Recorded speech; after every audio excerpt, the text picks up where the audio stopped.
అయ్యా రేవంత్ రెడ్డి గారు, ఇందిరమ్మ ఇండ్లు అన్నావు కదా, ఇందిరమ్మ ఇండ్లంటివి కదా, ఒక్క ఇందిరమ్మ ఇల్లు నువ్వు కట్టినట్టు చూపెడితే, ఒక్క ఇందిరమ్మ ఇల్లు నువ్వు కట్టినట్టు చూపెడితే నేను శాశ్వతంగా రాజకీయ సన్యాసం తీసుకుంటా, దమ్ముందా రుజువు చేయని చెప్పి నేను వారిని ఇవాళ సవాల్ చేస్తా ఉన్నా. ఇప్పుడు కూడా అదే చెప్పదలుచుకున్నా. నేను ఇంకొకటి కూడా చెప్పదలుచుకున్నా. నిన్ననో మొన్ననో ఒక మాజీ మంత్రి గారు ఏదో అంటున్నాడు, హైదరాబాద్ లో ఒక్క ఇల్లు కట్టినట్టు రుజువు చేస్తే నేను రాజీనామా చేస్తున్నాను. ఈ వేదిక నుంచి వారికి ఒకటే, నేను ఇక్కడ నుంచి దాన్ని ఛాలెంజ్ అంటారా ఏమంటారో చూద్దాం.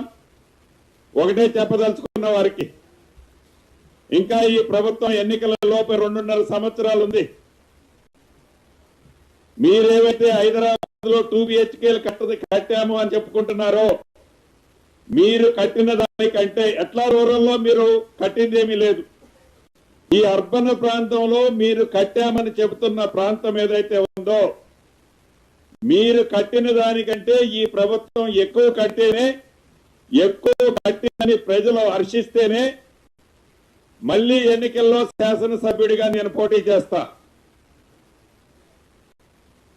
ఒకవేళ నేను ఎక్కువ కట్టినట్టు రుజువైన తర్వాత శాసనసభ్యుడిగా నువ్వు పోటీ చేయకుండా ఆగగలుగుతావా అని ఈ వేదిక మీద నుంచి వారికి సవాలు ఇస్తున్నాను.